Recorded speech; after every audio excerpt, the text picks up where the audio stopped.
welcome to my channel today. It's a hot summer day, not good to be outside, so I'm in my craft room. So today I decided, we got the 4th of July coming up.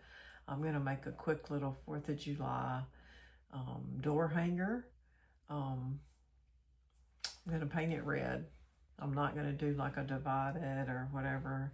I'm gonna paint it red. I picked up some stuff at Hobby Lobby. This cute little Highland cow was on sale. So I got it. It's got a hanger string on it, but we're gonna remove that. And then I picked up some of these cute little wood cutouts. I think it came in a bag of 8, and there were 2 Americas, 2 Freedoms, 2 4th of Julys, and 2 fireworks. But I'm just gonna use the America and the Freedom on this particular design. Now I've got a little wood round that I ordered from Amazon. I got them in a package, and it's the smaller wood round, so it's not like a big, big one. If I was gonna hang something outside on my door, I would get the round cutouts from Home Depot. They're thicker, they're more substantial. But since this is just the 4th of July and it's not going to hang out there very long, I'm going to go ahead and go with these. Now, this little set comes with bows, but I ordered a bow already made that's a little bit bigger. I also got it from Hobby Lobby. It's a burlap loop bow. It's already made up.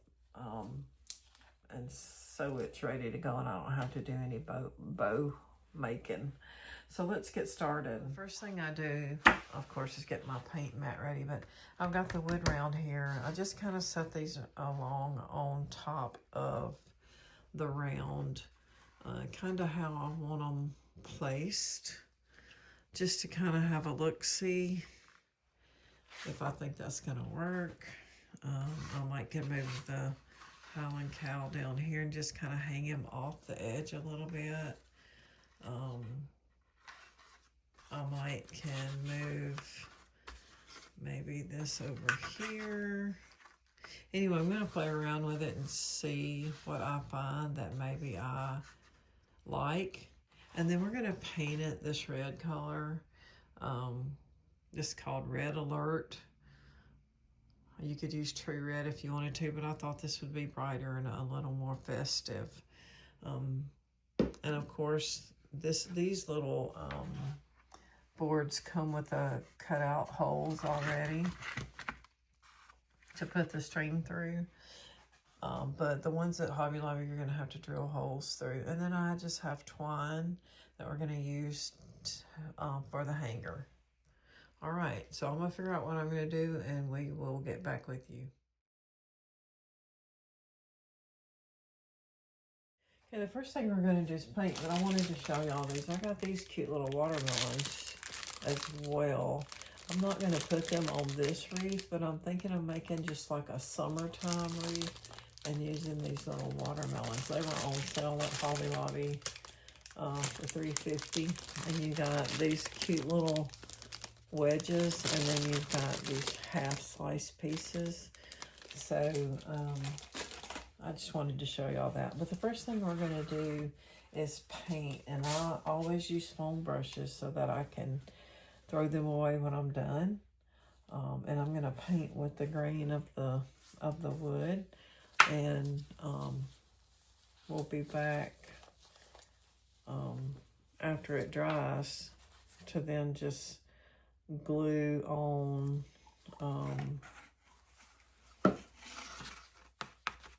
our wood pieces and our cow. Now, if you're going to hang stuff outside, I like to use the E6000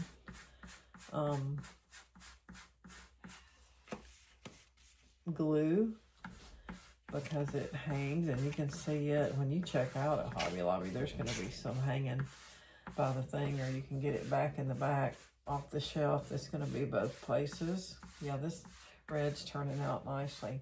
But the E6000 is better, especially down here in the South where there's a lot of humidity.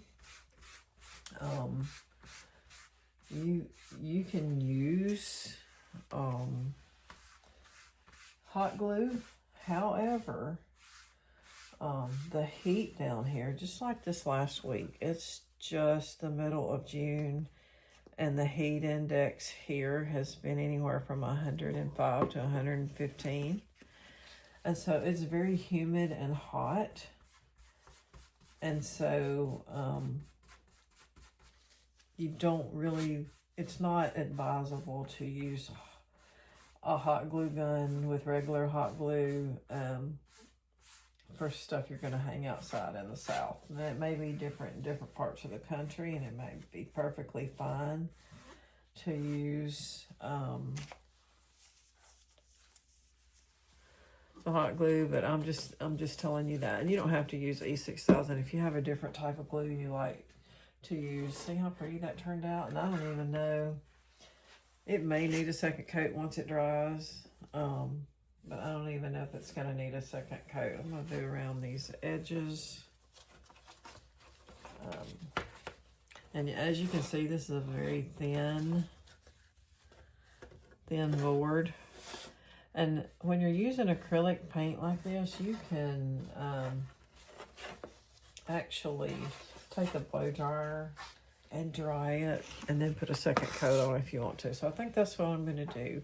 And then I'll be right back with y'all.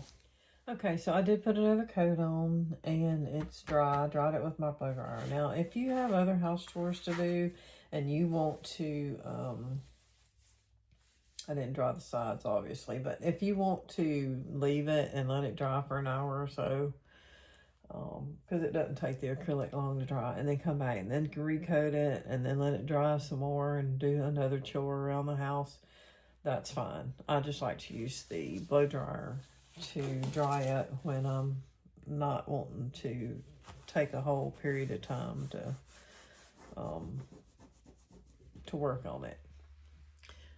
Okay, so I've got my E6000, and a lot of times I'll buy these little individual tubes. I call them individual. I use them a couple of times as opposed to the big tube. It depends on how much work I'm going to be doing. If I know I'm going to be crafting a lot and using it a lot, then I'll get the bigger tube. Obviously, it's cheaper to get it that way, and you get a whole lot more out of it. But times when I'm not doing a lot of crafting and I'm not planning on using a lot of glue, then I don't like to open a big tube, because even though it'll keep for quite a while, it doesn't always keep. I'm gonna see if I can get these staples out of here without messing this cow up. If I can't, then I'm gonna leave them be. Yeah, and I'm not gonna be able to get them out of there. So, we're just gonna go ahead and glue them. Now, these little cows are cute. Like I had decided I was gonna put it right down here. So I'm gonna go ahead and I'm gonna puncture this lid. And I'm gonna go ahead and put some glue on here. Now, it doesn't take a whole lot of glue, but you want to get the edges good. And then I like to put some in the middle. Don't put it real thick, because then it'll squeeze out from around the sides. Okay, and then you're going to take and you're going to place it on your board where you want it. And I'm going to place him like that right there. That's okay. And I've got him hanging off the side just a hair there with his chin, and that's fine. And I'll tell you what I'm going to do. I'm going to put a few clamps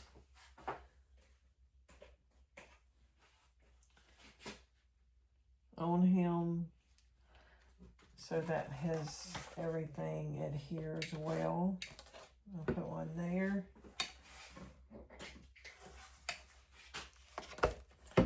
one there. And let's see, I'm gonna need a longer one for there. Okay, but I think that'll probably be okay. Maybe I can hang something heavy. I put something heavy on it. I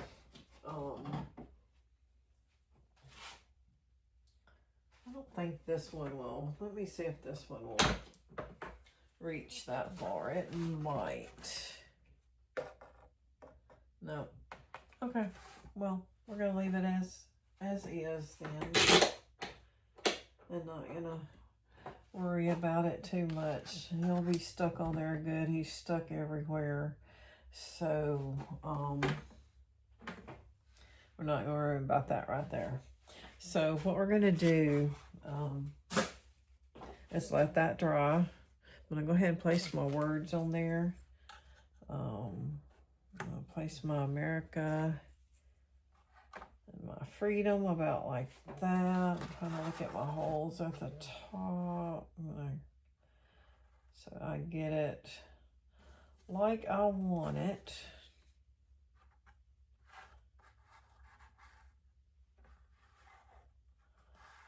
And I think once I put the bow on there,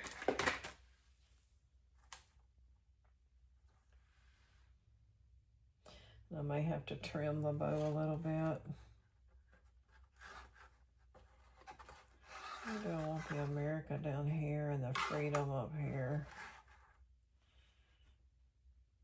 What do y'all think? Which one do you like better? I might like the freedom down here and the America up here. All right, so I'm gonna go ahead and glue those on.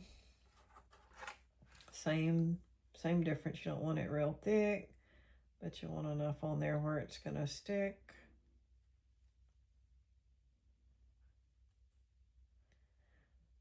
You don't have to put it all the way around, but just give it some.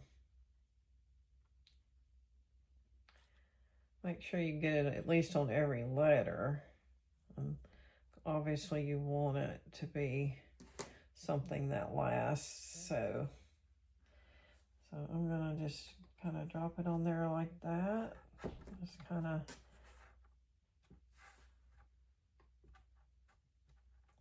and it's laying pretty flat, so I'm not gonna need any clamps on it.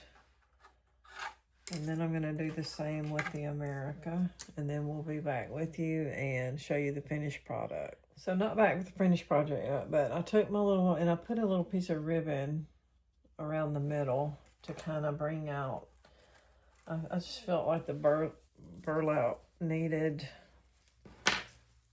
a little America inspiration since it's going on this America sign. And now I'm just gonna fluff the bow out and we'll get it on. Okay, so I have everything clamped down. The E6000 glue on the bow. And I'm just gonna let it dry. I'm gonna let it dry for a few hours and make sure it's good and dry. I may trim this bow, I don't know, I hadn't decided yet. I'm gonna wait until I get the string on it and see what it looks like hanging. But I have to trim it just a hair. But yeah, I think it's gonna be really cute. So we're gonna let that dry, and as you can see, I fluffed the bow up and I put some little waves in it. These bows are great. This is the brand at Hobby Lobby, and when they're on sale, like they're only $1.49 anyway.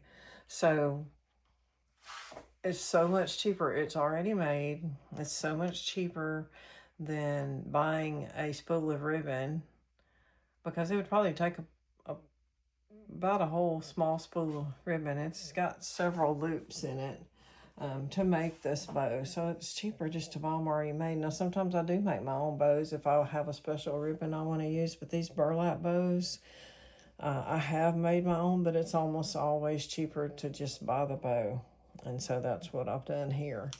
And like I said, we just added that little America ribbon in the middle. And we're gonna let it dry, and then I'll put the strings through the holes and we will hang it up somewhere and let you see it. Okay, I don't think it's too shabby for a quickie. I could have maybe put my bow a little higher, but I like it. What are your thoughts? Okay, guys, that's it for this little short craft project. What do you think? I'm not keeping it. I'm sending it to someone, but I like it. And look, you don't have to be all complicated, and every craft you do does not have to take you 2 days to complete. This was completed in a matter of probably a couple of hours. Time everything dried and settled, and I like I said, I dried the acrylic paint with my blow dryer and put a second coat on. But I think it turned out cute, and probably the total cost of it for me, under $5, like literally. Like, I got that wood in a package of several. I'd say per piece, 2, 4, 6. Per piece about $1.75 each.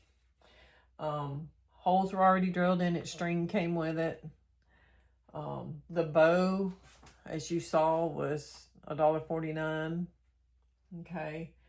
And then these came in a package that I bought on sale for $3. So they would have ended up being 2, 4, 6, 8, minus 4. They would have ended up being about 40 cents for each piece. So that's about 80 cents and my woodwords. And my little cow was on sale for like $2.50. So, yeah, maybe right at $5 for the whole thing. Not bad. You'd pay a whole lot more than that at the craft show for it. But they do make a good markup. And I would too if I was selling at a craft show and had to sit out in the heat and took up time to do stuff like this. You don't want to just give it away at cost. So, but yeah. So I could probably sell that $25-30 at the craft fair, and it cost me right at $5 to make. So it would have been a good profit. Paint I already had, and even if I had it, and that paint's so cheap, it's like 60 cents a bottle. And of course I didn't use the whole bottle. So if you just think of things like that in terms like that, it's a pretty nifty little craft. So I don't know what I'm going to do next, but we'll be back with some more crafts later. But for now, I'm going to sign off. Give me a big thumbs up. Subscribe to my channel if you like what you're seeing. I don't do this for profit. I don't do it for money. I don't make anything off of them. Obviously, I'm not a professional. This is not a professional video, and it never will be. I just like to share, and yeah, I like to meet people online and give them my ideas, and I like to get ideas from other people. So, yeah. So join my channel, give me a thumbs up, and tune in again, and we'll have something new. Have a great day.